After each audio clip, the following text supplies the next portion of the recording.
Hot home 6వ భాగం. 5వ భాగంలో రాధిక దంపతుల మధ్య అనుమానాలతో అపోహలు మొదలై గొడవలకు దారితీస్తాయి. రాధిక రచయిత్రిగా స్థిరపడుతుంది. కథ కొనసాగుతుంది. మనం నమ్మకహ భార్యాభర్తలం అంతే కదా, బాధగా అన్నాడు. కావచ్చు, అది అదృష్టమే అనుకోండి. గొప్పవాళ్ల భార్యలంతా మొగుళ్లతో సుఖపడి చేస్తున్నారేమిటి? ఆ గొప్పదనం తిని బ్రతుకుతుంటారు. వాళ్ళంతా సామాన్యుల వలె సంసారాలు చేస్తారని నేను అనుకోను. అలాగే గొప్ప స్త్రీల భర్తలు, సినిమా తారల భర్తలు, రాజకీయ నాయకమ్మల భర్తలు, పెద్ద పెద్ద ఉద్యోగినుల భర్తలు, ఎన్ని వేలు లక్షల ఉదాహరణలు కావాలి, ఇస్తా. నాకు అలాంటి గొప్పతనం వద్దు. నేను కూడా సామాన్యుణ్ణి. నా భార్య సామాన్య స్త్రీ అయితే చాలు. చచ్చాం, చేతులు కాలాక ఆకులు పట్టుకుంటే ఎలా?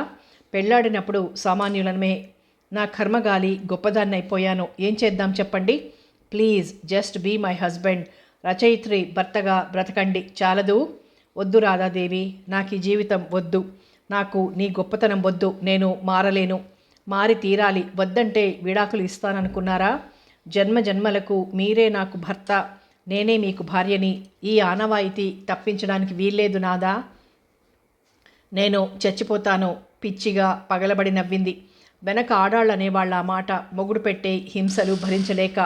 అవును, ఇప్పుడు నీలాంటి భార్యలు పెట్టే హింసలు భరించలేక భర్తలు ఆ మాట అనవలసిన దుర్గతి పట్టింది. ఏ జన్మలో ఏం పాపం చేశానో నాకు మొగుడై పుట్టానంటారు. అవునా? నేను చెప్పనా? క్రిందటి జన్మలో నేను మగవాణ్ణి, మీరు నా భార్యట. అప్పుడు మీకు భార్యగా నన్ను నానా హింసలు పెట్టారట. నేను చీమలు దూరని చిట్టడవిలో, కాకులు దూరని కారడవిలో కాఫీ టిఫిన్లు మానేసి ఘోరంగా తపస్సు చేసి వరం పొందానట. ఈ జన్మలో మిమ్మల్ని భర్తగా పొంది కసి తీర్చుకుంటానికి వరం పొందాను. ఇస్తినమ్మా వాయనం, పుచ్చుకుంటినమ్మా వాయనం. నీకు మరీ ఒళ్ళు. స్టాప్ స్టాప్ అంటూ వచ్చి పెదాలకు చెయ్యడ్డం పెట్టింది. ఆమె కళ్ళల్లోకి బాధగా చూశాడు. గిర్రున కన్నీళ్లు తిరిగాయి. తల వంచుకున్నాడు. ఛీ, ఏడుస్తున్నారా?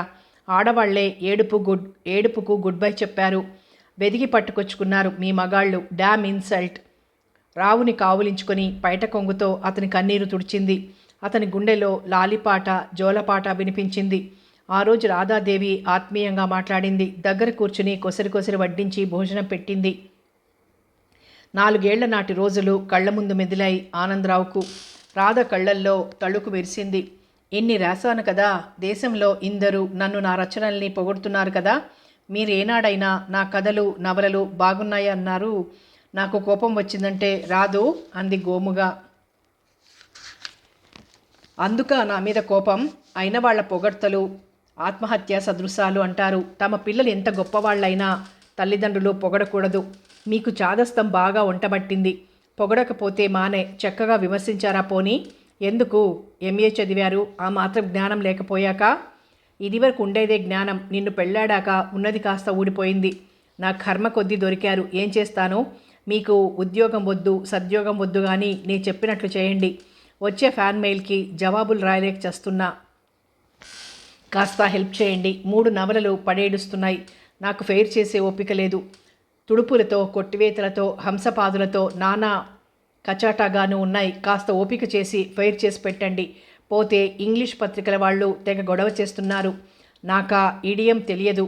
మీరు నేనిచ్చే కథలు, రచనలు ఇంగ్లీష్లో అఘోరించండి. పుణ్యం పురుషార్థం కలిసొస్తాయి. రోజుకి 24 గంటలు చాలవే మరి? పర్వాలేదు, ఇది ఉద్యోగమే.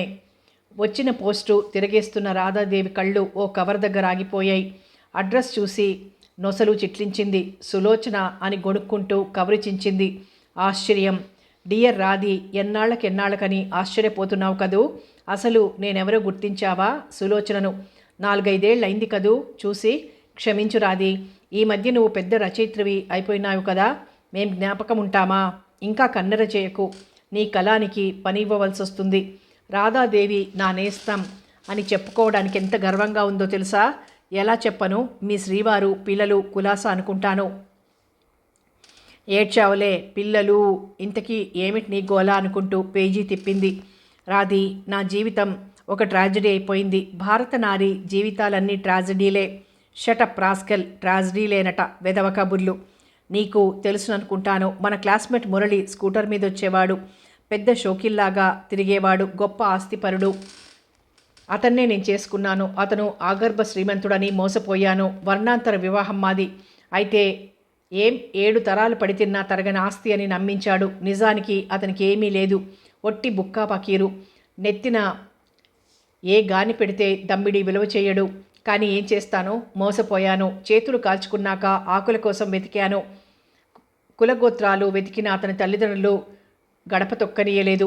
ఇద్దరం విజయవాడలో కాపురం పెట్టాం. అప్పటికే నేను గర్భవతిని. ఆ సంగతి చెప్పాను. డాక్టర్కు చూపించి దౌర్భాగ్యుడు అబార్షన్ చేయించాడు. నా కర్మ అని ఏడ్చాను. కానీ బ్రతకడం ఎలాగా? తాను ఉద్యోగం చెయ్యడు, నన్ను ఉద్యోగం చెయ్యమన్నాడు. ఏవో చిల్లర ఉద్యోగాలు చేశాను. కానీ అతనికి అనుమానం నా శీలం మీద, నా ప్రవర్తన మీద. ఉద్యోగం చేసే ప్రతి చోట ప్రతి వెధవతో నాకు సంబంధం ఉందని అనుమానం.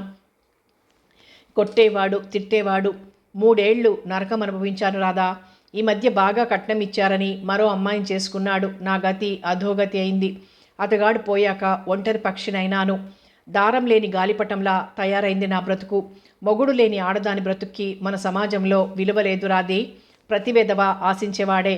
ఆఫీస్లో పై అధికారులు మరీను. వాళ్ల విలాసాలు తీర్చకపోతే ఉద్యోగాలు ఖాళీ. ఇష్టమై ప్రేమించడం వేరు రాది. ఇలా అవసరాలకు అడ్డమైన గాడిదలకు లొంగిపోవడం నాకు చేత కాలేదు.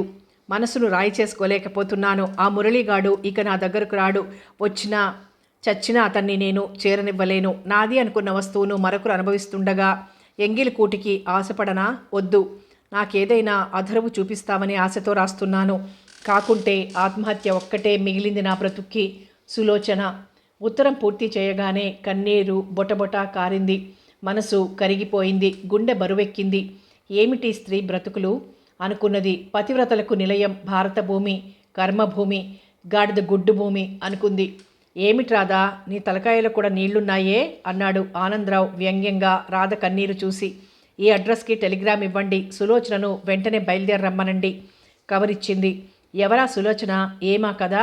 ముందు వెళ్ళి నేను చెప్పినట్లు చేయండి. అబ్బబ్బా, ఏ మొగుడురా బాబు విసుక్కుంది. చిన్న సవరణ రాధా, ఏకవచనం ఉపయోగింతువుగాక. షటప్. ఏయ్, షటప్ గిటప్ అన్నావంటే పళ్ళు రాలుతాయి, జాగ్రత్త. అవునవును, తమరు రాలగొట్టిన పళ్ళే బజార్న అందరూ ఏరుకుపోతున్నారు. త్వరగా పోస్ట్ ఆఫీస్కి పోయిరండి స్వామి, వేధించక. ఇదొకట అభాండం. నువ్వు వేధిస్తూ నేను వేధిస్తున్నానంటావా?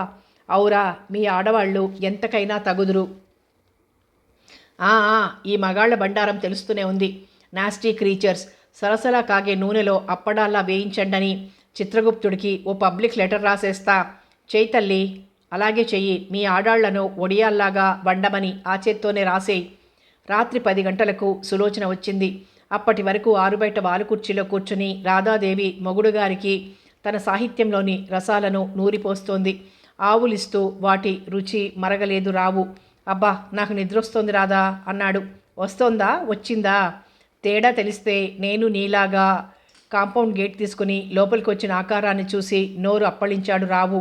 మీ ఎవరది? సులోచనే. హలో సులోచన అంటూ పరుగున వెళ్ళి కావలించుకుంది. రాధా, ఇక నేను వెళ్ళి పడుకోనా? ఏమిటా ఆత్రం? గర్భాత్రపు మొగుడు పెళ్ళామాకలి ఎరగడని. ఇప్పుడు మొగుళ్ళ ఆకలి పెళ్ళాలు పట్టించుకోవడమే లేదుగా. ఎప్పుడు ఆవరవరమంటుంటే సరి. రావే సులోచన, ఇలా చిక్కిపోయావేమే? మీ ఆయన బతికే ఉన్నాడా? ఓ అర్ధరాత్రి పూట ప్రకాశం బ్యారేజ్ మీదకి తీసుకుపోయి కృష్ణలో తోసేయకపోయావు. వెధవపీడ విరగడైపోయేది కసిగా అన్నది రాధా. రాధా, సులోచన గారి మొగుడు గారినేనా అంత మాట? రావు మందలించాడు. గాడిద గుడ్డుగారిని గురించి. మొగుడా మొద్దులా?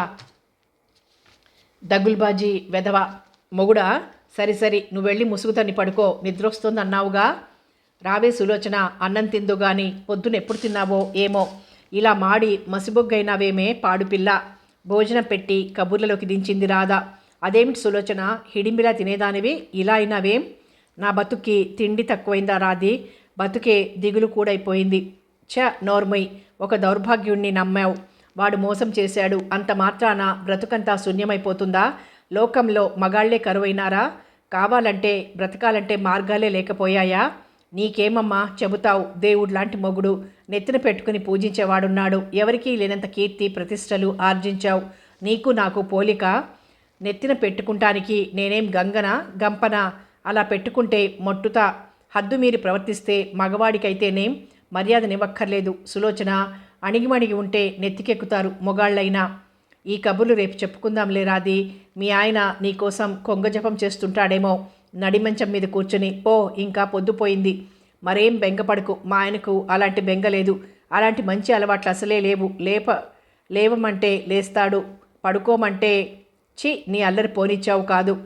నిజమే సులోచన. నా కోసం ఆయన ఎదురు చూడడం, ఆయన కోసం నేను తప్పించిపోవడం స్టాప్ అయి 3 ఏళ్ళు దాటింది.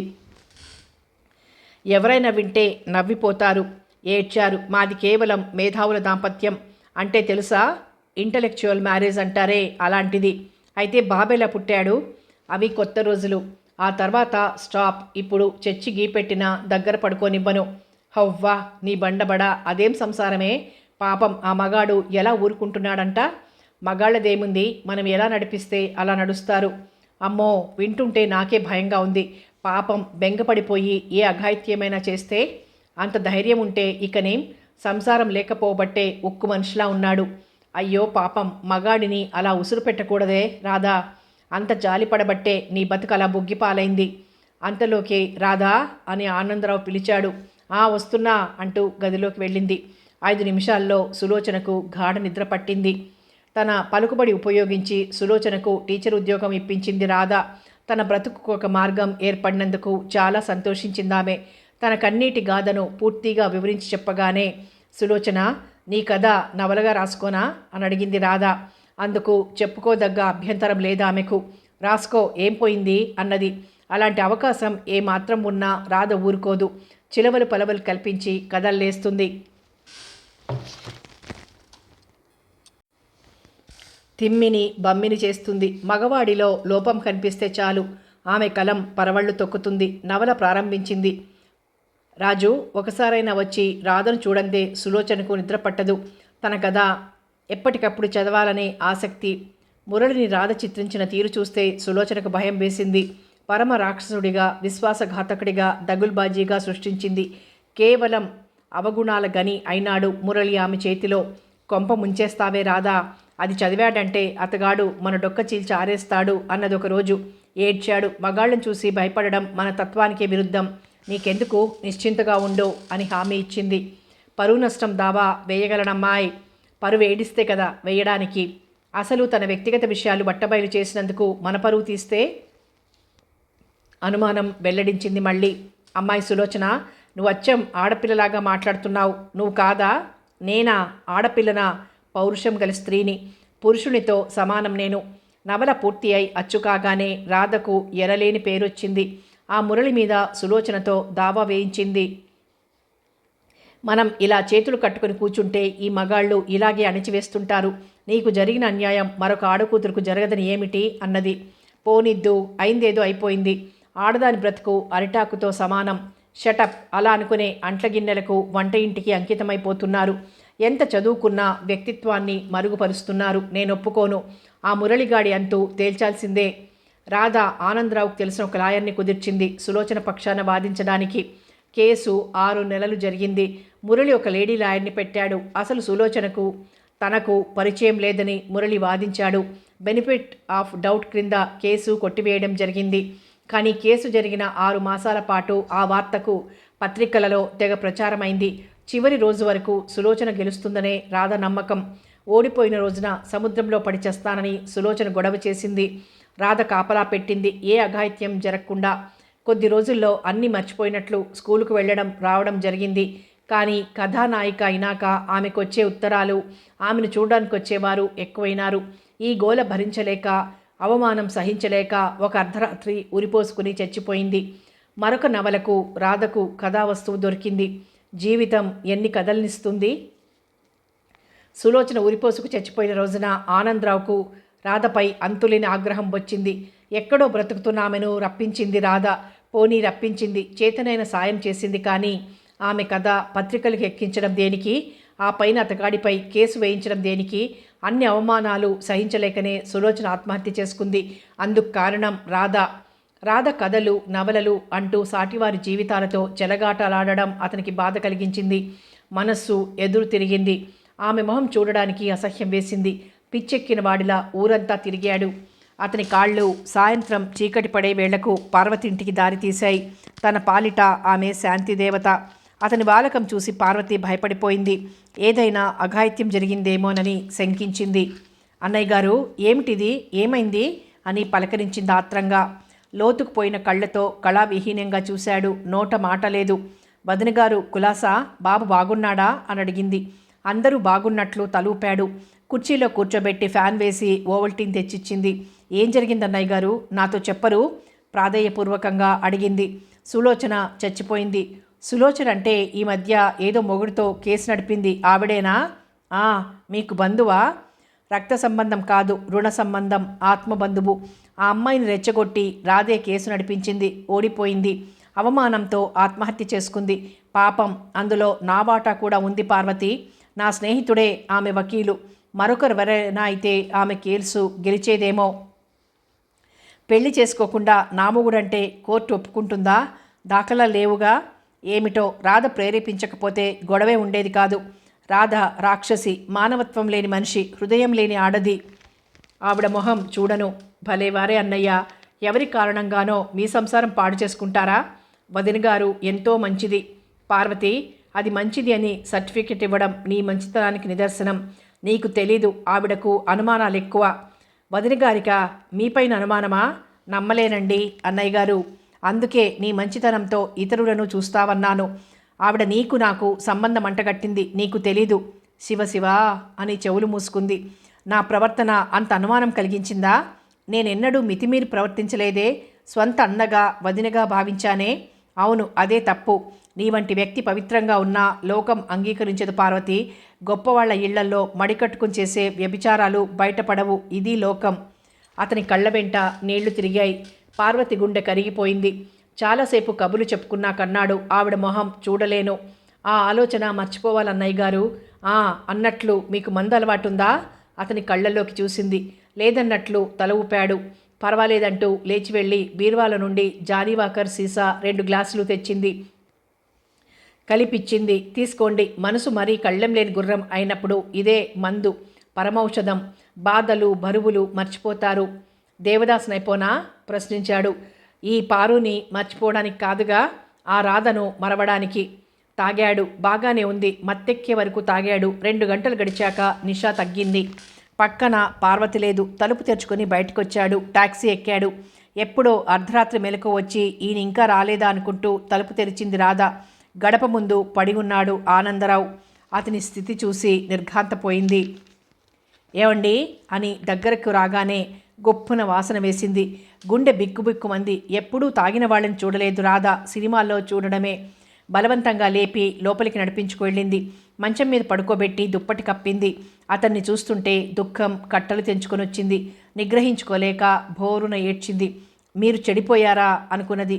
మనస్సులో ఎంత క్షోభ లేకపోతే మగవాడు తాగుడుకు సిద్ధమవుతాడు.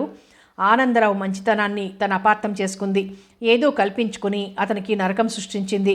అతని బ్రతుకులో నిప్పులు కురిపించింది. ఎంత సహనం ఉన్నవాడైనా ఎంతకాలం ఓర్చుకుంటాడు? తాగుడు. అబ్బా, నా భర్త తాగుబోతా అనుకున్నది. కాకూడదు, ఇంకా తాగనీయను నిశ్చయించుకుంది. అతనెప్పుడో తెల్లవారుజామున కళ్ళు తెరిచాడు మత్తుగా. పరిసరాలను ఆశ్చర్యంగా చూశాడు. ఎదురుగా రాధ మంచం మీద కూర్చొని అతని గుండెలపై వాలిపోయి ఉంది. ఆమె కన్నీటి చారికలు బుగ్గలపై స్పష్టంగా కనిపిస్తున్నాయి. ఆమె అనుభవించిన బాధ ఆ కళ్ళల్లో ప్రతిఫలిస్తోంది. ఓ క్షణం కళ్ళు మూసుకున్నాడు. జరిగింది లీలగా కనిపిస్తోంది. సింహావలోకనం చేసుకున్నాడు. నేను తప్పు చేశాను, తొందరపడ్డాను అనుకున్నాడు. రాధా, పొరపాటైంది, నన్ను మన్నించవు బాధగా అన్నాడు. అతని గొంతు వింటే ఎంతగా క్షోభిస్తున్నది అర్థమైంది రాధకు. పొరపాటు నాది, మీది కాదు. నేనే మిమ్మల్ని అర్థం చేసుకోలేక మీ మనసు కష్టపెట్టాను. పోన్లే, ఎవరిని కష్టపెట్టినా నన్ను క్షమించండి. నడమంత్రపు సిరి నరం మీద పుండులా బాధిస్తుంది. నాకు అనుకోని కీర్తి ప్రతిష్టలొచ్చి మీకు దూరం చేశాయి. నన్ను క్షమించరు. ఇంకెప్పుడు తాగనని ప్రమాణం చెయ్యండి. చేతిలో చేయి వేసి ప్రమాణం చేశాడు. ఆమె కళ్ళు ఆనందంతో మెరిశాయి. పార్వతి బలవంతంగా తాగించింది. నిజంగా నాకు తాగాలని లేదు. సంజాయిషి ఇచ్చాడు. పార్వతి పేరు వినగానే నవ్వే రాధ కళ్ళు నిప్పులు చెరిగాయి. మళ్ళీ దాని కొంపకి వెళ్ళారన్నమాట. మగవాళ్ల బుద్ధి కుక్క తోకతో సమానం. దాని కొంపకి ఎందుకు వెళ్ళారు? నేను చచ్చాననుకున్నారా? రాధా, ఎందుకు ఆ కోపం పార్వతి? ఏం చెప్పక్కర్లేదు. అందుకు మీకు పెళ్ళాం అవసరం లేకుండా పోయింది. ఆమె నా చెల్లెలతో సమానం రాధా. మనమంటే ఎంతో అభిమానం. ప్రమాణం చేసి చెబుతున్నాను. పార్వతికి నాకు ఏ సంబంధం లేదు, ఉండదు. నమ్ము. నమ్మను నమ్మను నమ్మను. వ్యభిచారి పాతివ్రత్యం మీద నాకు నమ్మకం లేదు. అవును, నువ్వెందుకు నమ్ముతావు? నిజాన్ని నమ్మే శక్తి నీకెక్కడుంది? పతివ్రతలమంటూ వ్యభిచారం చేసేవాళ్లను నమ్ముతావు. వాళ్ళు నీకు స్నేహితులు, హితులు. కోపం తారామండలానికి లేచింది. నాదే బుద్ధి తక్కువ మిమ్మల్ని నమ్మటం. నమ్మకపోతే నట్టేట్లో కలు. ఎంతకీ క్షమించి ఊరుకుంటుంటే నెత్తికెక్కుతున్నావు. ఆడదానివి కదా అని దయ చూపిస్తే అహంకారం తలకెక్కి బుసలు కొడుతోంది. నీకు మొగుడు, పిల్లలు, సంసారం కావాల్సొస్తేగా అంతా నటన, బూటకం, మోసం. మర్యాదగా సంసారం చేసుకునే ఆడది ఎవరు నీలాగా బరి తెగించదు. నా ఇష్టం, మీరెవరు అడగడానికి? నీ ఇష్టమా?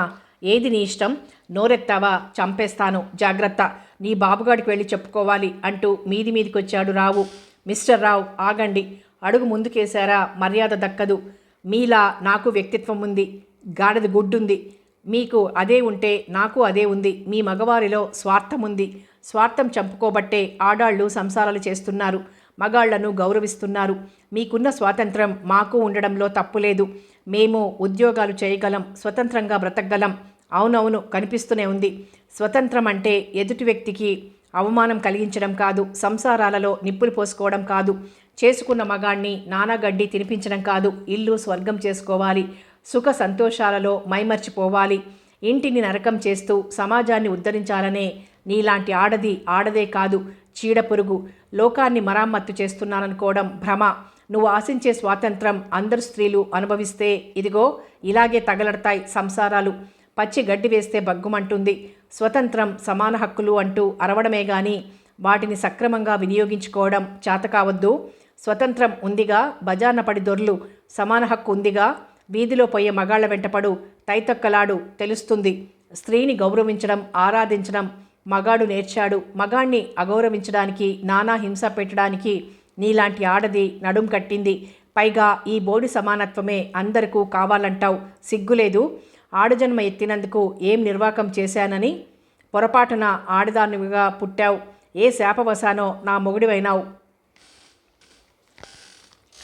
రొంటిన పైట చెంగు బిగించి కళ్ళెర్రజేసి సత్యభామల విసవిస వెళ్ళిపోయింది. తెరిపి ఇస్తుందనుకున్న మరుక్షణంలోనే కారుమేఘాలు కమ్ముకున్నాయి. గాలివాన పెనవేసుకుని వాతావరణాన్ని నానా బీభత్సం చేసింది. మళ్ళీ ప్రకృతి గంభీరమైంది. త్వరగా స్నానం చేసి ఆనందరావు లాయర్ మిత్రుడి దగ్గరికి వెళ్ళాడు. అతన్ని చూడగానే లాయర్ ప్రశ్నించాడు. రండి రండి, రచయిత్రి భర్తగారు ఇలా వేళగాని వేళ దారి తప్పొచ్చారు? పళ్ళు రాల్తాయిరా లాయరు, పిచ్చివాగుడు వాగావంటే. క్లాస్మేట్ కావడంతో చనువుగా అనేశాడు. ఏం కావాలి? Coffee, Ovaltine. Hotel supplier apprentice చేస్తున్నావా? నాకు కావాల్సింది విడాకులు. విడాకులా? You mean divorce? ఎస్. ఎవరికి, ఎందుకు, ఎట్లా? నాకేరా వెర్రిపీనుగా. నేను రాధాదేవికి డైవోర్స్ ఇవ్వాలి. వీల్లేదే. ఏం?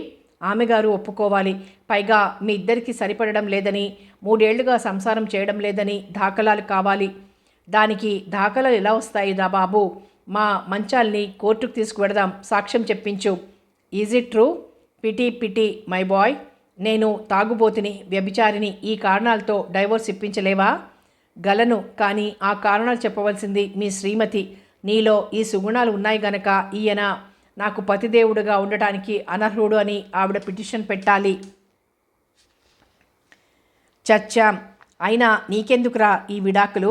హాయిగా పెళ్ళాం పిల్లలతో సుఖంగా ఉంటున్న ప్రాణాన్ని కోర్టుకెక్కిస్తానంటావు. ఆవిడేమో పేరు ప్రతిష్టలు సంపాదించింది. రేపు కోర్టుకెక్కితే ఫలానా రాధాదేవి మొగుడుతో సంసారం చేయడం లేదట అని పేపర్లన్నీ దండోరా వేస్తాయి. అప్పుడు నీ పరువు, ఆమె పరువు కృష్ణార్పణం. చేతగాదరి ఏడవక ఈ బోర్డు ఉపన్యాసం ఎందుకురా వెదవా? ఆ బోర్డు తిప్పేయి. ఉండి ఉద్ధరించిందట్రా అడపాదడప. నీలాంటి అరువుబేరాలన్నారా అని ఏం పోయింది? ఒరే పిచ్చినాన్న, నీ మైండ్ కాస్త రిపేర్ చేస్తే అదే పనిచేస్తుంది కానీ బెంగపడక. రాధాదేవితో నేను చెప్తాగా, కాకపోతే అప్పుడు చూద్దాం. అదే సమయంలో ఆనందరావు ఇంటి ముందు ఒక అందమైన కారు వచ్చి ఆగింది. అందులోంచి దిగుతున్న సుందరాంగిని గమనించి ఎవరో లెమ్మని తలవాల్చుకొని ఆలోచించసాగింది రాధ. రాత్రి నుండి తను పడిన మదన, ఉదయం వేకువతో ఆయనతో ఘర్షణ, ఆలోచించిన కొద్దీ ఏడుపొస్తోంది. వచ్చిన సుందరాంగి సరాసరి ఎదురుగా వచ్చి నిలబడింది. పాదాలపై నిలిచిన చూపులు కుచ్చిళ్ల మీదుగా పైకి వెళ్ళాయి రాధకు. మొహం చూడగానే ఆశ్చర్యపోయింది. మాలతి, నువ్వా? నిజంగా నువ్వేనా? నన్ను గుర్తించావా రాధా? పోల్చలేవనుకున్నాను. ఒళ్ళు బలిసింది గాని మొహం మారలేదుగా. నీ కళ్ళల్లో కొంటెదనం మారలేదు. ఆ పెదాలపై చిలిపి నవ్వు మారలేదు. ఎందుకు గుర్తుపట్టను? రక్షించావు. రా కూర్చో మాలతి. ఎన్నాళ్లకెన్నాళ్లకు? ఇంతకాలం నువ్వేమైనావో తెలీదు. పెళ్ళైందా? పిల్లలెందరూ? మీ వారికి ఏం పని? ప్రశ్నల వర్షం కురిపించింది. అచ్చం ఆడదాండ్లా ప్రశ్నించావు రాధా. నువ్వేదో చాలా మారిపోయావని, పెద్ద రెవల్యూషనరీ రచయిత్రివైనావని, ఇంటికి వెడితే అసలు మాట్లాడుతుందో లేదో గుర్తుపట్టదేమోనని హడలుగొట్టేశారు నన్ను. కానీ నువ్వింకా మా రాధికయ్యే సుమా. హాయిగా నవ్వింది రాధ. నువ్వు వచ్చిన కారు చూస్తే నీ అంతస్తు ఊహించుకోగలను. కానీ మా ఇంట్లో మంచి సోఫాలు కూడా లేవు. ఈ కొయ్య కుర్చీల్లో కూర్చోవలసిందే. క్షమించు. నీ హృదయంలోనే నాకున్నది జాగా. ఈ కుర్చీలెందుకే రాధమ్మా? ఇంతకీ నీ కృష్ణుడేడి? కనిపించడు. ఆఫీసు పంపేశావా? ఆ మాట అనగానే రాధమొహం వివర్ణమైంది. తల వాల్చుకుంది. కాఫీ తాగుతావా? ఖరీదైన డ్రింకులు లేవు. ఏమిటి నన్ను ఆకాశంలోకి ఎత్తేస్తున్నావు? మాలతినని మర్చిపోయావా ఏం? కాఫీ తెచ్చింది రాధ. ఇద్దరూ ఆనందంగా తాగేశారు. ఓ చిన్న సాయం కోరొచ్చాను రాధా. చేస్తానంటే చెబుతా. నీకు సహాయం చేయగలదాన్నా? నీ అంతస్తెక్కడా? నా అంతస్తెక్కడా? అంతస్తుల సంగతి వదిలేయవమ్మా. రాధగా మాలతితో మాట్లాడు. ఏమిటి చెప్పు మాలతి. ప్రామిస్ చేయి. చేయి చాచింది. చేయగలిగితే చేతిలో చేయి వేసింది. వెంటనే డ్రెస్ చేసుకో, వెడదాం. ఎక్కడికి? నాతో రా. అంటే నిన్నేమీ కారడవుల్లోకి తీసుకుపోను, అది గ్యారంటీ. నవ్వింది. నీ మీద నాకాపాటి విశ్వాసం ఉంది. త్వరగా స్నానం చేసి డ్రెస్ చేసుకొని వచ్చింది. ఇంటికి తాళం వేస్తుండగా అంది, మీ బాబేడి? ఇక్కడుండడు. వాడికి మా పిన్నమ్మ దగ్గర బాగా మాలిమి. ఆ ఊళ్ళోనే ఉంటున్నాడు. నీకు పిన్నమ్మ ఒకరుందా? మా అమ్మ చెల్లెలే. అమ్మ పోయాక నా ఆలనా పాలన పిన్ని బాబాయ్ చూశారు. వాళ్ళ దగ్గరే పెరుగుతున్నాడు. తాళం వేస్తే రాధాప్రియుడు బయట కొంగ జపం చేస్తారేమో. పర్లేదు, పక్కింట్లో ఇస్తాను. కారు నెమ్మదిగా పరిగెడుతుండగా మాలతి పెదవి విప్పింది. నువ్వొక సినిమాకు కథ రాయబోతున్నావు రాధా అంటూ రాధవైపు ఓరగా చూసింది. మాలతి మాటలు నమ్మలేనంత ఆశ్చర్యంగా చూసింది రాధ. ఆమె కళ్ళు నిజమా అని గుచ్చి ప్రశ్నించాయి. నిజం. You must agree dear. కొయ్ మాలతి. కోతలు కావమ్మ రాధమ్మ, రాతలే. మూర్తిగారని ఒక పెద్ద ప్రొడ్యూసర్. ఆయన కొత్త పిక్చర్కి నువ్వు రచయిత్రివి. వాళ్ళు తిన్నట్లే. Don't be stupid. నీకున్న పేరును ఎక్స్‌ప్లాయిట్ చేయడం వారికి బాగా తెలుసు. దానివల్ల నీకు కీర్తి, డబ్బు పెరుగుతుంది. ఇంతకీ ఎవరా దౌర్భాగ్యుడు? నిన్నెందుకు పంపాడు? ఆయన భార్యను కనుక, నువ్వు నా నేస్తానివి కనుక. నిజమా? మీ వారు ప్రొడ్యూసరా? చెప్పావు కావేమే, బంగారు పిచ్చుకనే పట్టావు. ఓయ్ పెళ్ళయ్యాకనే ఆయన అదృష్టం తిరిగింది. ఏడాదికో పిక్చర్ తీసి 2-3 లకారాలు వెనకేస్తున్నారు. ఆ అదృష్టం నాదేనట. కాదని నేనెందుకనాలి? నువ్వే రికమెండ్ చేశావు నన్ను, అవునా? అక్షరాల తప్పు. వాళ్లే ప్రపోజ్ చేస్తే నేను సెకండ్ చేశాను. నా ఫ్రెండ్వి కావడం మరింత బలమిచ్చింది. థ్యాంక్స్ మాలతి. నన్ను మర్చిపోకుండా ఓ మంచి అవకాశం ఇప్పించావు. నా నెత్తిన పాలు పోసావు నువ్వు. నీకే నేను థ్యాంక్స్ చెప్పాలి. పెద్ద బంగళా వంటింటి ముందు కారాగింది. ఒక బంట్రోత్ వచ్చి కారు తలుపు తెరిచాడు. ముందు మాలతి దిగి రాధకు చేయూతనిచ్చింది. ఆ బంగ్లా పరివారం చూసి మాలతి అదృష్టానికి పొంగిపోయింది రాధ. స్వంతమేనా? అడిగింది. ఆహా, నీ దయ వల్ల. దేవుడు మేలు చేస్తే ఈ ఏడాది ఒక స్టూడియో కొనాలనుకుంటున్నాం. మూర్తి వీరిని చూడగానే ఎదురొచ్చాడు. కొండంత సంతోషంతో స్వాగతం చెప్పాడు. సోఫాల్లో కూర్చున్న మరుక్షణంలో ఓవల్టీన్ వచ్చింది. మొహమాట పడుతూ తాగింది రాధ. మా నెక్స్ట్ పిక్చర్కి మీరు రచన చేయడం నిజంగా మా అదృష్టం. అగ్రిమెంట్ అయిపోగానే 4,000 పారేసి బ్రహ్మాండమైన పబ్లిసిటీ చేస్తాం అన్నాడు ప్రొడ్యూసర్. రాధ అయోమయంగా నవ్వింది. ఈసారి ఓ కొత్త రచయిత్రిని, కొత్త హీరోయిన్ని పరిచయం చేస్తున్నాం. ఆయన చెప్పుకుపోతుంటే నేను కొత్త రచయిత్రినా అని ఆలోచన ప్రారంభించింది రాధ. ఓ గుమాస్తా కాగితాలు టైప్ చేసి తెచ్చాడు. రాధాదేవి గారు, అందులో మీకెంత కావాలో అంకె వేసుకొని సంతకాలు పెట్టండి. మొహమాట పడకండి. నాకేమీ తెలియదండి అన్నది సిగ్గుపడుతూ. వేసుకోవే తల్లి. ఎంత కావాలి? నీ ఇష్టం. ఇటుతే నేను వేస్తా అనే అగ్రిమెంట్ కాగితాలు తీసుకొని 20,000 రాసిచ్చింది సంతకాలు చేయమని. ఆ అంక చూడగానే రాధకు మూర్చొచ్చినంత పనైంది. తటపటాయించి సంతకం చేస్తుంటే చేయి వణికింది. మనసులోనే 1000 దేవుళ్లకు మొక్కుకుంది తనకు పట్టిన అదృష్టానికి. అంతలోనే దీపం లాంటి చిన్నది ఆ గదిలోకి వచ్చింది కిలకిలా నవ్వుతూ. ఆమె కట్టిన బట్టలు మెరిసిపోతున్నాయి. మెడలోనూ చెవులకు వేసుకున్న రవ్వల ఆభరణాలు తళతళమన్నాయి. ఆమె వస్తూనే వసంతాన్ని వెంటబెట్టుకొచ్చింది. అత్తరు వాసన గుప్పుమన్నది. ఎవరివిడ అన్నట్లు రాధ చూడగా మాలతి ఎదురు వెళ్ళి 2 చేతులు పట్టుకొని ఆహ్వానించింది. ఆమె వచ్చి సరాసరి మూర్తి కూర్చున్న సోఫాలో కూర్చుంది. మన కొత్త పిక్చర్ హీరోయిన్ ఈమె. వీరు రాధాదేవి గారు, ప్రముఖ రచయిత్రి. పరిచయం చేశాడాయన. ఎక్కడో ఆమెను చూసినట్లు ఫీల్ అయింది రాధ. నిజం చెప్పాలంటే మిమ్మల్ని ఇంట్రడ్యూస్ చేసింది ఈమె అన్నాడు మూర్తి తార వైపు రాధ వైపు మార్చి మార్చి చూస్తూ. ఇవాళ నా డ్యాన్సు పిక్చరైజ్ చేస్తున్నారు, మీరు రావాలి అంటూ గారం కుడిచిందామే. కొంచెం పనుందమ్మాయి అన్నారు మూర్తి. ఎప్పుడు అంతే, మీరు లేకపోతే నాకు కాలు చెయ్యి ఆడదు, రండి అంటూ చేయి పట్టి లాగడం ప్రారంభించింది. రాధకు ఇదేమీ అర్థం కాలేదు. మాలతి, ఆ అమ్మాయి గొడవ చేస్తోంది, వెళ్ళిరానా అన్నట్లు రాధాదేవి గారికి 5,000కు చెక్ ఇవ్వు అడ్వాన్స్గా. ఆయన వస్తాననగానే ఆనందం పట్టలేనట్లు కావలించుకుంది తార. చీరియో అంటూ అందరికీ టాటా చెప్పి మూర్తి చేతిలో తన చెయ్యి దూర్చి కిలకిలా నవ్వుకుంటూ నిష్క్రమించింది. ఆమె చొరవ చూస్తే రాధకు చెమటలు పోశాయి. ఎవరమ్మ తల్లి ఈ మహా ఇల్లాలు? గుర్తుపట్టనే లేదా? మన హీరోయిన్ పార్వతి. నువ్వు తనకు బాగా తెలుసునని కోసిందే. పార్వతి ఆ పేరు వినగానే కోపం వచ్చింది రాధకు. అలాగా, నాకు జ్ఞాపకం లేదు, ఎప్పుడైనా చూశానేమో. మీ ఆయనకు బాగా దోస్తీ ఏమిటి? 1,000,000 లింగాలలో ఇదొక బోడి లింగం, మధ్య నాకేం పట్టే అన్నది నవ్వుతూనే. అంటే నీ కళ్ళ ముందే మీ ఆయన రాసక్రీడలు చేస్తుంటే కిమ్మనవా? ఆయన ఓపిక నాకేం పట్టే మధ్య? మనం వద్దంటే మానతారా? ఎవళ్ళిష్టం వాళ్ళది. బయట కార్ హారన్ వినిపించింది. అంతలో ఆ వచ్చింది హీరో రావుగారు. లోపలికి వస్తూనే మాలతిని చూసి మొహం ఇంత చేసుకున్నాడు. పక్కనే రాధను చూసి వికసించిన మొహం కాస్త ముడుచుకుంది. బాస్ లేడా?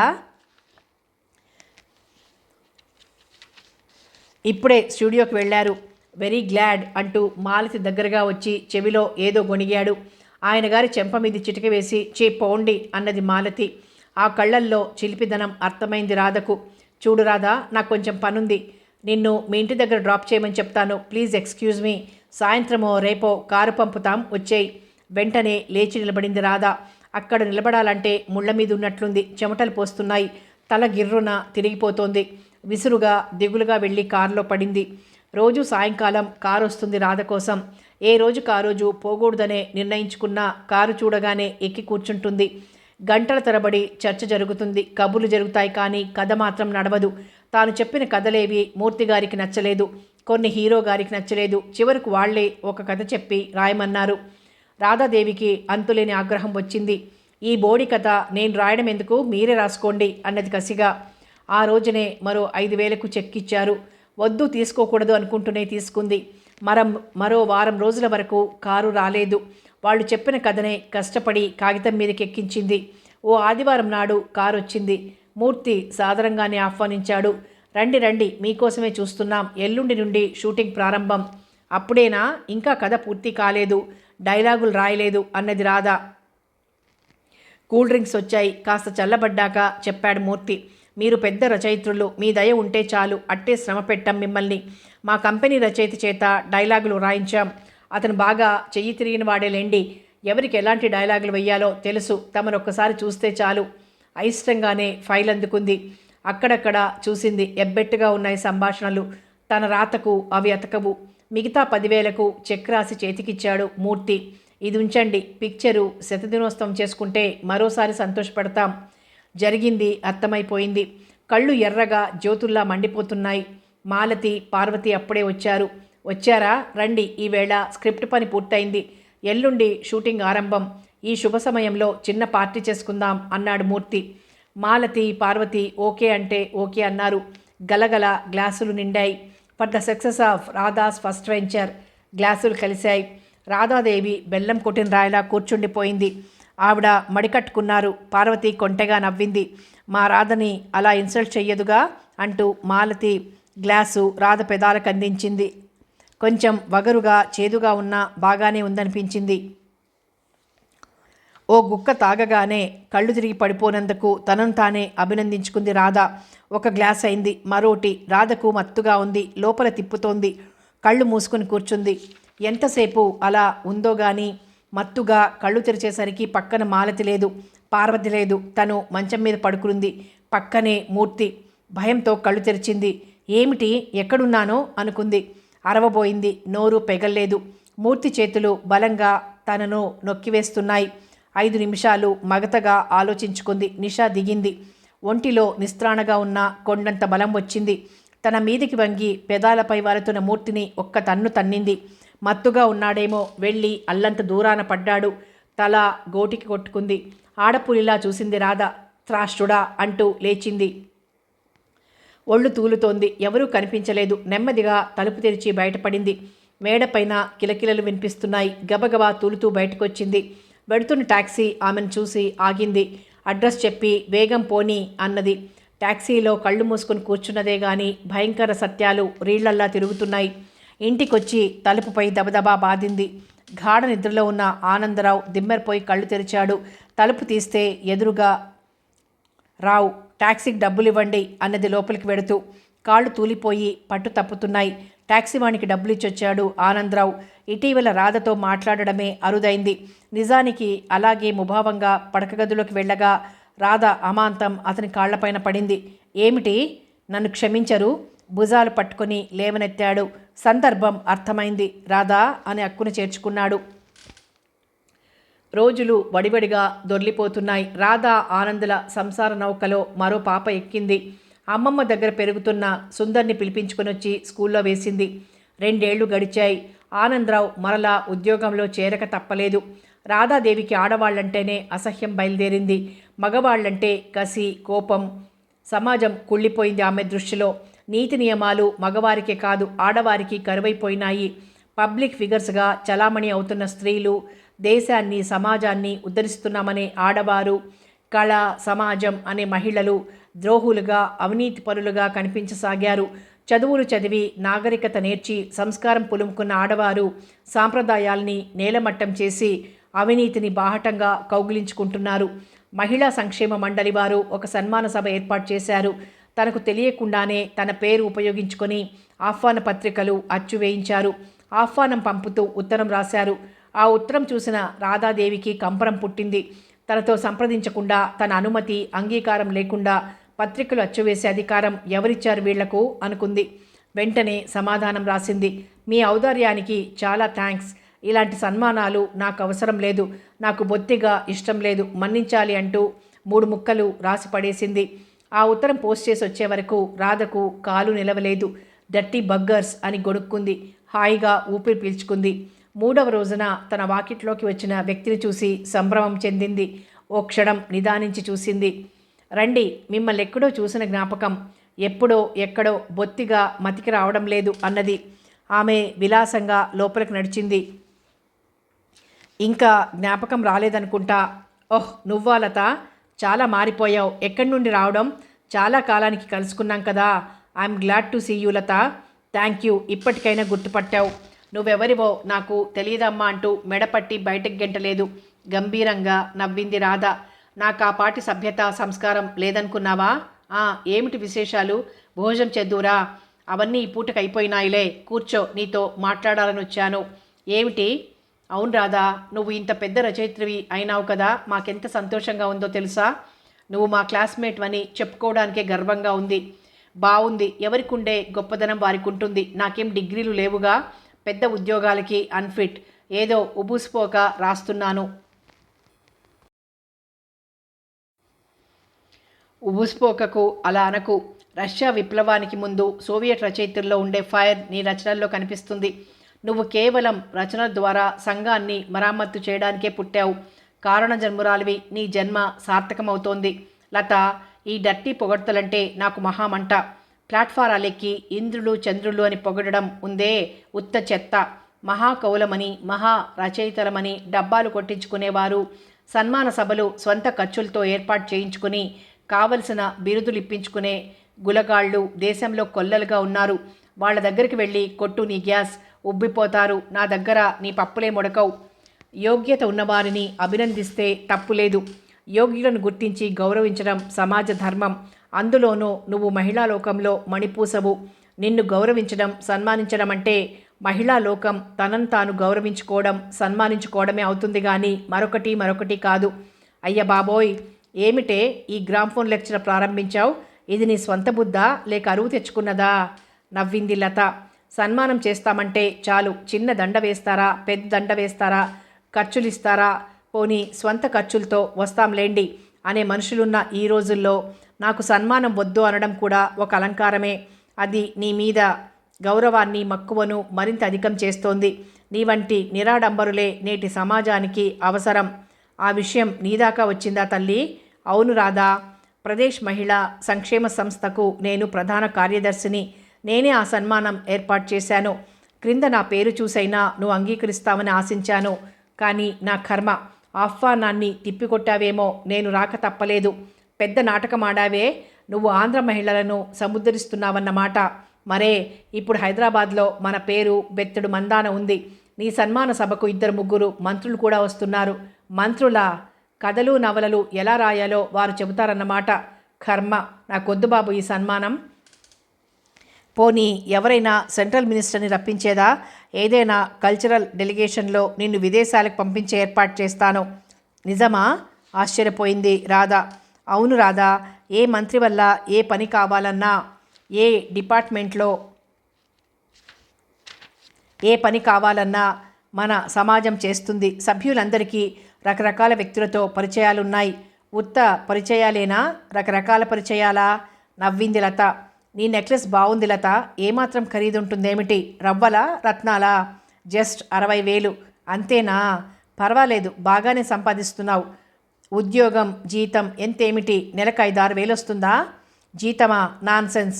400-500 పెట్రోల్ ఖర్చుకి చాలదు ఆ వచ్చేది. మీ అమ్మ నాన్న చాలా పేదవారు కదా, చాలా కష్టపడి పైకొచ్చావు. నిండుగా నవ్వుకుంది లత. కష్టపడితేనే కాదు రాదా పైకి రావడం. కాస్తంత చొరవ, చనువు కావాలి. అప్పుడు అందుకోలేని ఎత్తులుండవు, పొందని ఆనందాలుండవు. బాగా చెప్పావు. మీ వారికి పెద్ద ఉద్యోగమా, బిజినెస్సా? వారు లేరు, నవారు లేరు. నేనింకా మిస్నే. నువ్వు ఇంకా అదేమిటమ్మా చోద్యం? 4 బిడ్డల తల్లిలా ఉన్నావు. ఎవరైనా ధైర్యం చేస్తాడా నిన్ను పెళ్ళాడ్డానికి? అసలు పెళ్ళే అవసరం లేదు నాకు. పోనీలే, వెధవ పెళ్ళి చేసుకున్న వాళ్ళంతా ఏం సుఖపడుతున్నారులే. నీ రవ్వల నెక్లెస్ లాంటిది నేను ఈ జన్మలో కొనగలనా? లేదు. ఎందుకు మొగుడు, సంసారం అని గుంజాటలు పెట్టుకోవడం? నీ బ్రతికే హాయి. ఏడాదికో రవ్వల హారం, రత్నాల హారం కొనుక్కోగలవు. స్వేచ్ఛగా తిరగగలవు. డర్టీ ఫ్యామిలీ ఉమెన్తో నీకేమి సామ్యం? నువ్వు కావాలనుకుంటే ఏమైనా చేస్తాను. నాతో హైదరాబాద్ వచ్చేయి. సన్మానం అయిన తర్వాత చూడు నీ డిమాండ్ ఎంతగా పెరుగుతుందో. అక్కడి నుంచి వచ్చే వారం ఢిల్లీ వెడదాం. అక్కడ చూసుకో, నిన్ను ఆకాశంలోకి ఎత్తేస్తాను, గొప్పదాన్ని చేస్తాను. వద్దులే లత, ఇలా బ్రతకని. ఈ పద్ధతికి అలవాటు పడిపోయాను. ఏదో చిన్నవాడో సన్నవాడో ఒక మొగుడు, పిల్లలు ఉన్నారు. ఉన్నంతలో తృప్తిగానే ఉంది జీవితం. చాలదా? ఎక్కడికి మితం రాదా? మన సమాజంలో స్త్రీ బాధ్యతలు పెరిగాయి. సమాన హక్కులు మనం పోరాడి సంపాదించుకుంటున్నాం. మగవారితో సమంగా స్వేచ్ఛ, స్వాతంత్రం అనుభవిస్తున్నాం. చాదస్తుల మాట, సంప్రదాయాలు పట్టుకొని వేలాడే వారి మాట వదిలేయి. మనం చదువుకున్న వాళ్ళం. రాధ సీరియస్గా మారింది ఆ మాటలు విని. చదువుకున్నామనే అహంతో, గర్వంతో అపమార్గాలలో పయనిస్తూ మన బ్రతుకుల్ని మనమే నరకతుల్యం చేసుకుంటున్నాం. లతాదేవి, మహిళా సంక్షేమం అంటూ లేకపోతే నీ జన్మలో నువ్వు ఈ రవ్వల నెక్లెస్లు, రత్నాల హారాలు పెట్టుకుని ఉండవు. వాటిపై తాపత్రయంతో నువ్వు ఎన్ని విధాలా పతనమైపోయావో ఊహించగలను. పదవుల కోసం ఎన్ని పెదవుల రుచి చూశావో ఊహించగలను. లత కనుబొమ్మ ముడివేసింది. కోపం తెప్పించవలసిన మాటలు విని నవ్వింది. రాధా, నువ్వు రచయిత్రివి. మాకంటే మనుషుల్ని బాగా అర్థం చేసుకోగలవు. సమాజం నీ కళ్లకు మరోలా కనిపిస్తుంది. సంప్రదాయాలంటూ వంట ఇళ్లకే అంకితమైపోయి మొగుడు పిల్లలతో మగ్గిపోవడానికి ఈ చదువులు చదవడం దేనికి? సంస్కారం, నాగరికత పులుముకోవడం దేనికి? నీ అంతగా నేను ఎదగలేదని మనస్ఫూర్తిగా అంగీకరిస్తున్నాను. లతాదేవి, మీ మహిళా సమాజాలు చేస్తున్న పనులేమిటో నాకు తెలుసు. అందరూ అలాంటి వారని అనను. కానీ సంక్షేమ సంస్థలని, సమాజాలని, క్లబ్బులని పేర్లు పెట్టుకొని వాటిని అడ్డం పెట్టుకుని చేసే అవినీతి పనులు నేను సహించను. కల్చరల్ క్లబ్లంటూ మగవారు ఏర్పాటు చేసి చేస్తున్న నిర్వాకం ఏమిటి? తాగుడు, పేకాట, లేడీస్ క్లబ్బుల్లో ఈ చదువుకున్న ఆడవాళ్లు, అధికారుల పెళ్ళాలు చేస్తున్నదేమిటి? వద్దులత, అది తలుచుకుంటేనే ఒళ్ళు కంపరమెత్తుతోంది. తేళ్లు జరులు పాకుతున్నట్లుంది. మగవాళ్ల క్లబ్బులకు, ఆడవాళ్ల క్లబ్బులకు మధ్య పుట్టుకొచ్చాయి పిల్లల క్లబ్బులు. ఈ క్లబ్ కల్చర్ గబ్బు పట్టిపోయింది. నాకొద్దు తల్లి ఈ కృత్రిమ సంస్కారం. లత సంభాళించుకుంది. రాధను ఎలాగైనా దోవకు తీసుకురావాలని ప్రయత్నించింది. ఈ సన్మాన సభలోనే ప్రముఖ నటి అభినేత్రి పార్వతిని సన్మానిస్తున్నాం. ఆమె మా క్లబ్కు 10,000 విరాళం ప్రకటిస్తున్నారు. ఎవరికి? పార్వతిక? ఏం చూసి సన్మానం చేస్తారు ఆవిడకు? ఆవిడకేం గొప్ప ఆర్టిస్టు. ఆవిడ గ్లామర్కి సన్మానం చేస్తున్నారు, ఆవిడకు కాదు. అలాంటి దౌర్భాగ్యపు మనుషులతో కలిపి నాకు సన్మానం చేస్తారా? అంతకన్నా అవమానం మరొకట్లేదు. నాకొద్దు నీ సన్మానం. రాధా, నీ రచనలు చదివితే నీకు మగవాళ్ల మీదనే కసి అనుకుంటాం. నీకు ఆజన్మ శత్రువులు మగవారే కాదు, కులాలపైన వర్ణ వ్యవస్థలపైన నీవు ధ్వజమెత్తావని అనుకుంటాం. కానీ కాదు. సాటి ఆడదన్నా నీకు కోపమే. రాధకు మండిపోయింది. ఎవరమ్మా ఆడవారు? వీధిని పడి తైతక్కలాడే వారందరూ ఆడవారేనా? చదువులు చదివేది మంచి బుద్ధులు నేర్వడానికి కానీ పాడైపోవడానికి కాదుగా. వాక్ స్వాతంత్రం ఉంటే అందరినీ పడి తిట్టమని కాదు. మగవారితో సమాన హక్కులున్నాయంటే వారి నెత్తికెక్కమని కాదు. చదువుకోవడం విజ్ఞానం కోసం కానీ అజ్ఞానంలో పడడానికి కాదు. సమాన హక్కులు కావాలని, స్వాతంత్రం కావాలని గోల పెడతాం. అవి ఎంతవరకు కావాలో మనకు తెలియదు. వాటి ప్రయోజనం మనకు తెలియదు. మనకు లేనివి మగవారికి ఉన్నవి ఏమిటి? సృష్టిలోనే మగ ఆడ తేడా ఉంది.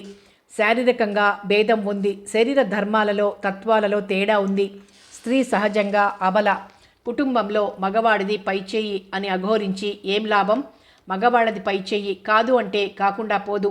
అలాగే మన స్థితిలోనూ తేడా ఉంది. మగవాళ్లకున్న ధీశక్తి మనకుండదు. రాజ్యాలేలినా ఆడది ఆడదే. సంసారం తీసుకుందాం. భార్యాభర్తలకి సమాన బాధ్యతలున్నాయి, ఉంటాయి. భర్త సంపాదించిన ఆ సంపాదనను సద్వినియోగం చేయవలసింది భార్య. ఇంట్లో ఒకరు ఆర్థిక మంత్రి, ప్రధానమంత్రి అయితే రెండవ వారు హోంమంత్రి. బాధ్యతలు బరువులు సమమే. మగవాడే ఆధిక్యత చెలాయించడంతో చదువు సంస్కారం లేని ఆడది తలవంచి ఆ ఆధిక్యతను అంగీకరిస్తూ వచ్చింది. చదువుకుంటే తన బాధ్యత తాను గుర్తించగలదు. భర్త బాధ్యతలను గుర్తింప చేయగలరు. సమాన హక్కులు ఎప్పుడూ ఉన్నవే. వాటిని గుర్తించినా సద్వినియోగం చేసుకొనక సమాజం పాడైపోయింది. నీకు తెలియందేముంది? నాకంటే ఎక్కువ చదువుకున్నావు. ప్రపంచ జ్ఞానం ఎక్కువగా ఉంది. ఇతర దేశాలలో భార్యాభర్తలు చదువుకుని ఉద్యోగాలు చేస్తూ కూడా ఒకరిపై ఒకరు ఆధారపడే ఉంటారు. మనకు లేనిది వారికున్నది ఒకటి, అది ఆర్థిక స్వాతంత్రం. ప్రేమ పెళ్ళిళ్ళ విషయంలో వారు స్వేచ్ఛగా ఉంటారు. అది వారి సాంఘికాచారం. అదే మనకు లేదని మన ఏడుపు. ఇష్టం వచ్చిన మగవాళ్లతో వాళ్ళు తిరుగుతారు, మనం తిరగం. అది వాళ్ళ సమాజం, ఇది మన సమాజం. మొగుడు చస్తే అమెరికా అధ్యక్షుడి భార్య అయినా పేరు ప్రతిష్టలు పక్కకు పెట్టి మరొకరిని పెళ్లాడుతుంది. అది మనం చేయడం లేదు. అలాంటి వ్యవస్థ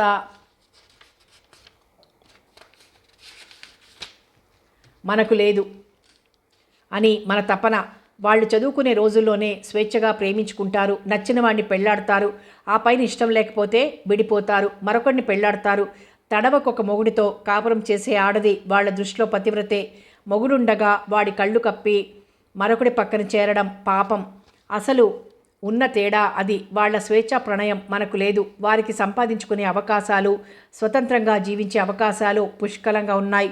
అది మనకు లేవు. ఆ సమాజం కావాలని మన తపన అని దాన్ని పూర్తిగా అవలంబించలేము. మన ఉద్రేకాలు చల్లారే వరకు ఆ సమాజం పద్ధతులు కావాలి, మనకు స్వేచ్ఛా ప్రణయం కావాలి. అంతేగా మన సంస్కృతిని, మన సంప్రదాయాల్ని తిట్టుకోవడం మనకు అలవాటైంది. విదేశీ సంప్రదాయాలంటే మోజు. శతాబ్దాల తరబడి పరపాలనలో, బానిసత్వంలో మనకు సంక్రమించిన అంటురోగం అది. మన సంస్కృతిని గౌరవించలేం, మన సంప్రదాయాల్ని గౌరవించలేం. పైకి డబ్బా ఉపన్యాసాలు ఇవ్వడం తప్ప. మన దేశంలో మనలో దేశభక్తి, దేశమంటే మన జాతి గౌరవం ఎందరికుంది? నిర్వీర్యమైపోయిన జాతి మనది. ఏ విదేశీయులైనా తమ జాతీయ సంప్రదాయాలను వదిలి పరదేశ సంప్రదాయాలపై మోజుపడడం నీకు తెలుసా? లేదు. వారి పద్ధతులే గొప్పవని, ఇతరులు తమను అనుసరించాలని చూస్తారు. మనమో మన పద్ధతులు, ఆచార వ్యవహారాలు పురాతనమని, కుళ్ళిపోయినాయని, అవుట్డేటెడ్ అని ఇతరులు వాటి కోసం ఎగబడతాం. ఇది మన culture, pseudo culture, shabby civilization. విదేశీ చిత్రాలు చూసి, పుస్తకాలు చదివి మన బుర్రలు చెడగొట్టుకున్నాం. చదువుకున్న ఆడది మొగుడుతో కాపురం చేస్తుందా అన్నంత అనుమానం కలిగించాం. అంటే బరితెగించిపోయి మొగుళ్ళని సంసారాలని లెక్క చేయకుండా ఉండడానికే మన చదువులు పనికొస్తాయనే భ్రమ కలిగించాం మనం. మగవాళ్లకు మనకు అక్కడే తేడా ఉంది. ఎంత చదువుకున్నవాడు కానీ, ఎంతటి ఉద్యోగి కానీ మగాడు తన భార్య, పిల్లలు, ఇల్లు కావాలనుకుంటాడు. చదువుకుని ఉద్యోగం చేసే ఆడది ఒక్క ఆర్థిక బలంతో వీటినన్నింటినీ వ్యతిరేకిస్తోంది. హారిబుల్. ఎంత చదివినా, ఎంత సంపాదించినా, ఎంత సౌందర్యవతి అయినా ప్రకృతిని వ్యతిరేకించలేదు స్త్రీ. కోర్కెలను కాల్చుకోలేడు మొగుడు. లేదా ఇష్టమైన మరో మొగాడి పక్కలో పడుకోవలసిందే. కడుపొస్తే పిల్లల్ని కనవలసిందే. సమంగా సుఖించాం కదా మగడా, నువ్వు పిల్లల్ని కను అనలేం. మన వల్ల కాదు. పుట్టిన పిల్లలకు పాలిచ్చి పెంచాల్సిందే. ఆ పని మగవాళ్లకు అప్పగించలేం. దాంతోనే ఆడదానిలో ప్రేమ, మమత పెరుగుతాయి. ఆ ప్రేమ, మమత ఇంటినే కాదు సమాజాన్ని స్వర్గతుల్యం చేస్తాయి. ద్వారానికున్న కర్టెన్పై స్వీట్ హోమ్ అని రంగు దారాలతో అల్లుకున్నంత మాత్రాన ఆ ఇల్లు స్వీట్ హోమ్ కాదు. భార్యాభర్తల మధ్య మమతానుబంధాలు బిగిసినప్పుడే ఇల్లు స్వర్గం అవుతుంది. స్వీట్ డ్రీమ్స్ అని దిండు గలీబులపై రంగు దారాలతో అల్లి దానిపై తలపెట్టి నిద్రపోయినంత మాత్రాన తీయని కలలు రావు. మనసు ఆరోగ్యంగా లేకపోతే వచ్చేది పీడకలలే. లతాదేవి, ఈ షాబీ సివిలైజేషన్ చూసి భ్రమపడొద్దు. I like and love my culture, my tradition. పై మెరుగులు చూసి నేను మోసపోను. నాకు కావాల్సిందేమిటో నాకు తెలుసు. సన్మానాలు నాకు అవసరం లేదు. పొగడ్తలు అవసరం లేదు. ఏ విదేశాలకు వెళ్ళాలనే సరదా లేదు నాకు. భారతదేశంలో పుట్టిన స్త్రీని నేను. ఆ విషయం ఏ క్షణంలోనూ విస్మరించలేను. నా బాధ్యత నాకు తెలుసు.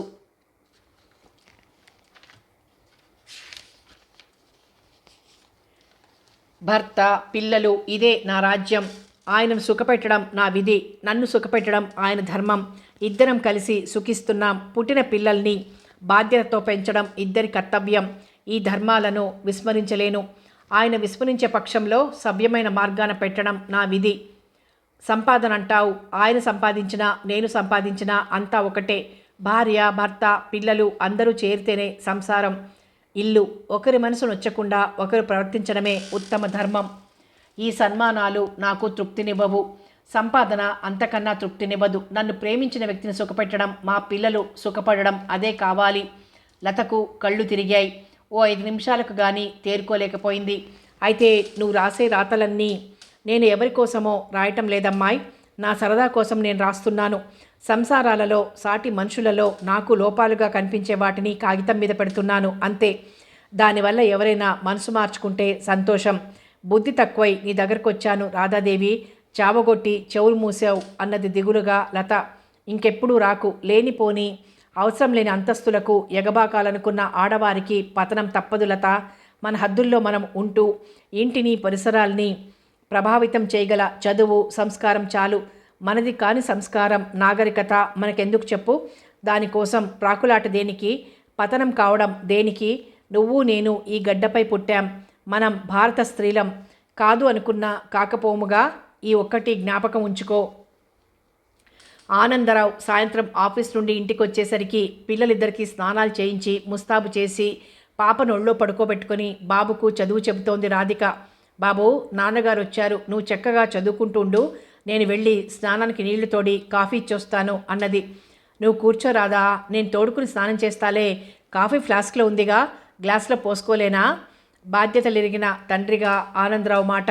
అతని మాట వినట్లే రాధ తను చేయదలుచుకున్న పని చేసింది. అది ఇద్దరికీ అలవాటే. నువ్వు ఈ మధ్య ఏమీ రాయడం లేదు రాధా, ఎందుకు మానేశావు? ఏదో పత్రిక తిరిగేస్తూ అడిగాడు ఆనందరావు.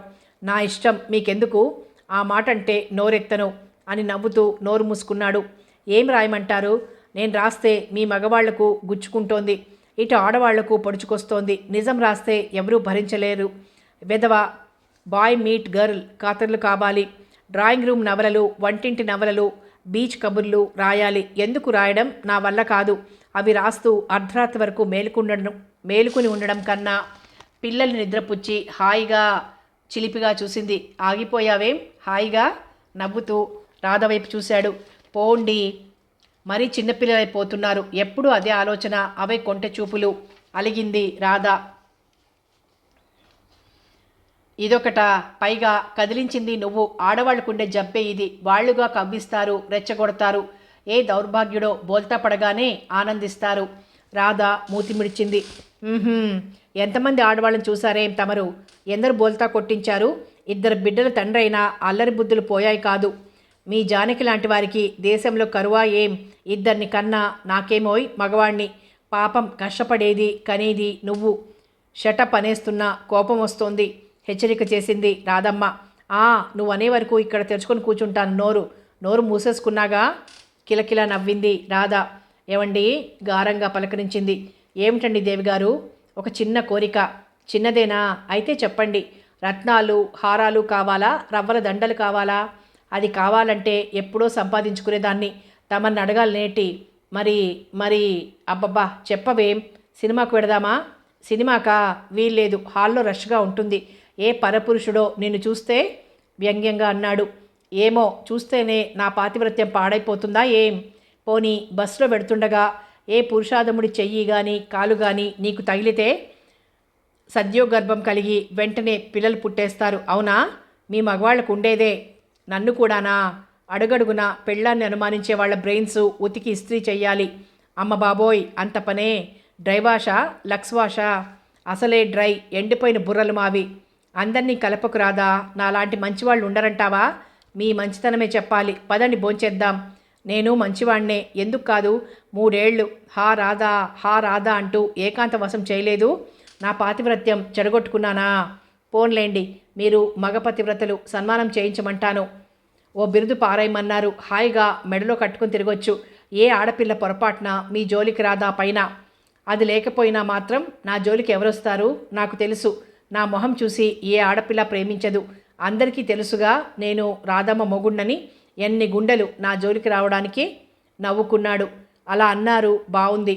అసలు మగవాడి అందం చూసి ప్రేమించాలి అనే కండిషన్ పెడితే ఈ దేశంలోనే కాదు, ఏ దేశంలోనూ ఏ కొద్దిమందికో తప్ప మగవాళ్లకు అసలు పెళ్ళే కాదు, గ్యారంటీ. మీ మొహాల అందం చూసి పెళ్ళాడతామనుకున్నారా? ఆ చూపుల్లో పెళ్లి చూపులు కానీ ప్రేమ చూపులు కానీ నువ్వు దయతలిస్తే తప్ప నాకు గతి లేదు అన్నట్లుంటాయే. ఏదో జాలిపడి దయతలిచి పెళ్ళాడేస్తారు ఆడోళ్ళు, అంతే.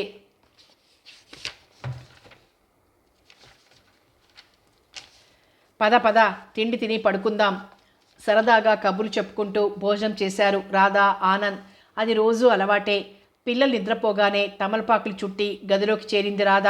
అంతా నిద్రే, దొంగ నిద్ర అంటూ పక్కనే కూర్చొని అతని గుండెలపై వాలి నోటికి కిళ్ళి అందించింది.